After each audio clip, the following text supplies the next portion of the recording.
What's up, everyone? It's Roger and Abe here from the DisKingdom podcast, and on this episode, we're going to be discussing Soaring Around the World, where Disney have released a new video showing off kind of flying over the Great Wall of China and then over the bay in Sydney, Australia, and it's going to be coming to Walt Disney World in June. When's it coming out in California? Same time. It's going to be released in the summer. Mm-hmm.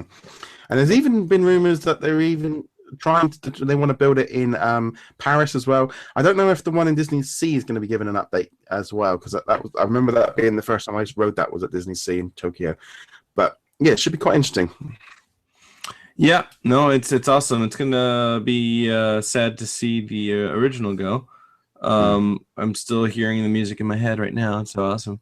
But I was just thinking they need to keep that music, don't they? Yeah, the music's gonna go away though. You already got a glimpse of what the music's gonna sound like in that same video. It's gonna be similar to that.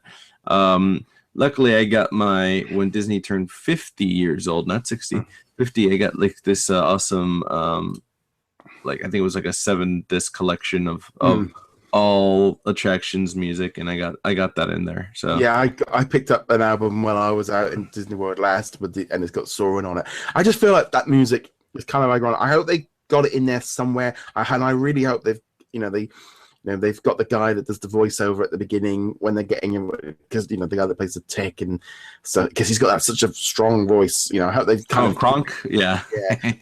It's just kind of, I hope they update it with this, like they did with O Canada, where they kept Martin Short on but just updated it, because that's kind of what what makes the ride so cool.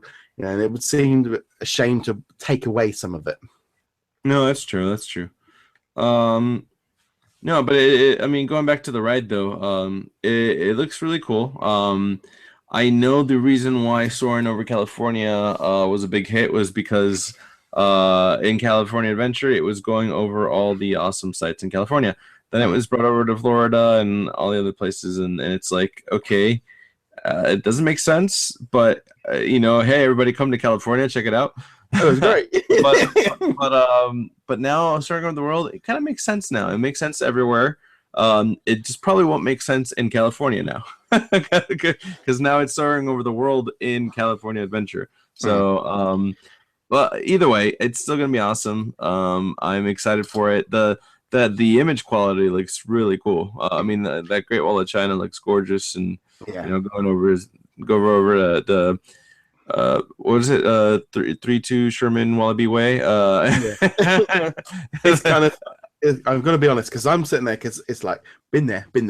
So it's kind of like quite weird seeing it, and you're going. It's like like I said, it must be in like 4K kind of full on technology and stuff. It just looks incredible, and I think it's good. I think as well as like seeing stuff from all over the world and stuff, I think it'll be good. It's gonna be interesting how they do the smell and the effects. Like you just imagine when you're going over to Sydney, you're kind of gonna have barbecue or no more. Hopefully we get some like ginger and wasabi if they're over somewhere in Japan. That'd be awesome. Yeah. Well, they kind of do that in the Monsters Inc. ride. You kind of smell the ginger. Yeah. I think, but that's the whole thing. I'm just, I'm hoping the screens have been upgraded while they've been down and changed. Mm-hmm. Has Soarin' been closed in California for it? Yeah, they recently reopened it. They actually refurbished the entire land that Soarin' is in. They did upgrade to high def projectors. And the only thing that they haven't updated was the inside, the queue line, which I wish they did. Hopefully they'll take advantage when they do the Soaring Over the World part. But they've gotten all the upgrades. They're ready for, like, technology wise, they're good to go. It's gonna look really nice. Because over in Disney World, they're adding that third, or they're adding like another theater, which will basically add capacity, because there's always a huge queue there. Which seems, I always think, it's like the same thing with like the test track that's gone over there is. I'm not sorry, test track with Toy Story Midway Mania is like adding extra sort of capacity to a really, really popular ride is really important. If they've got a third screen of Soaring, it will, essentially it could drop it by a third. It will just help. They've added nearly 50% extra capacity automatically, so it should hopefully be able to get people in it and get on it quicker, and it can hold a lot of people when they're all on those hang gliders. So how many is it? 2 or 3 theaters out in It's just two in California. It's the same type of building structure. It's the big arch, and so obviously you cut that in half, and there's two screens. So that's the way they work. That's the way they were designed. So third one is gonna definitely help out Disney World for sure. It should be good because I mean, you know, Soarin' is one of my one of my favorite attractions at Epcot. You know, it's just great. You know, that feeling of having your legs, you know, and everyone wants to just dangle their legs and just kind of kick them around a little bit, and you know, hopefully your flip flops don't fly off. Yeah, no, it's funny that you say that too. Soarin' is such an awesome attraction. I do remember when California Adventure opened out here for the first time in 2001. I took my parents over there, and my parents felt like because let's be honest, California Adventure was horrible when it first opened. It was just the quality was just not there. My parents felt completely ripped off when they were in the park. Until I'm so glad I left Soarin' for the very end, because once they got on it, they said like, you know what, that was worth the ticket price. So I was like, okay, cool. So we can go back. No, but no, yeah, it's just such a great, unique ride. You know, like I said, it's you know, it's been open over here since 2001. You know, it was the original one. So to see it go away, that's what, 15 years or 16. You know, it's you know, it's not actually going away. It's being updated. So that's cool. That's cool. I'm excited to see Soarin' Over the World. I am thinking though, it's bringing back nostalgia from. I don't know if you ever came to Disneyland a long time ago, but they had that Circle Vision room where you they used to do similar films where you're going around the world, except you were just standing. Well, they have them they have two in Epcot. They have Oh Canada with Martin Short, and they also have a China one. Now, I remember going to the China one the first time when I was a kid, and me and my dad loved them, but we had to kind of be holding on because he'd get a bit, he would find even there were a bit too motion sickness, and he'd have to close his eyes. But I used to be fascinated with it.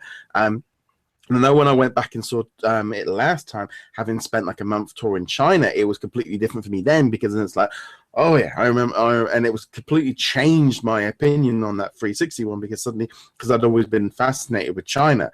So, you know, is that kind of thing of they do work really well, but they need updating for like today, you know, because I've got one in SeaWorld where it's more of a dome and you're kind of going around, and it obviously looks a lot better and stuff. But yeah, no, it's you know, these things all need updating. Because like I say, 15 years that attraction's been there. You know, I always just wish they'd not had the Christmas overlay at the end of the Disneyland bit, because that never made any sense.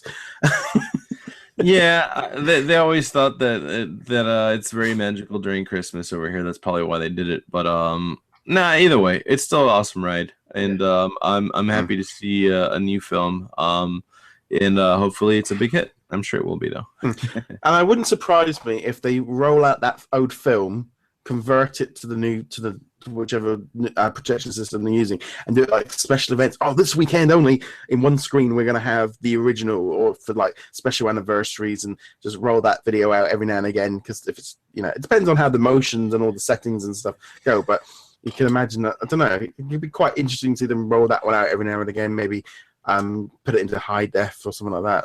You know, maybe they can just film.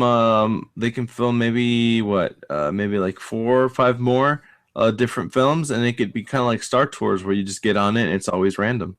That'd be awesome. yeah, that would be kind of quite funny. You completely, because that thing Soaring Around the World, but it's different every single time. That would be incredible. You know, and you know, just have different random celebrities turning up, going hello.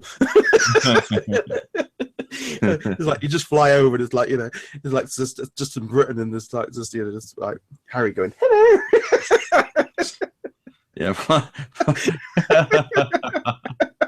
Jeez. Buckingham Palace. Oh, hello. Tea time. Hello, it's the Queen here. Oh, jeez. Oh, man. Yes, but yeah, so there we go. We got Soaring, so I'm sure everyone's gonna be really excited about that one. That one reopens this summer.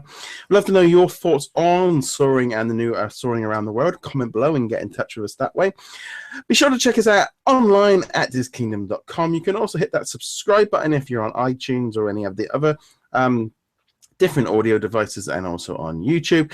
And that's pretty much it. So big thank you to Ethan at sortaapps.com, and then we shall see you guys in a later episode. Later. Goodbye. Bye-bye. Jolly good. Oh, there's the Queen. Oh,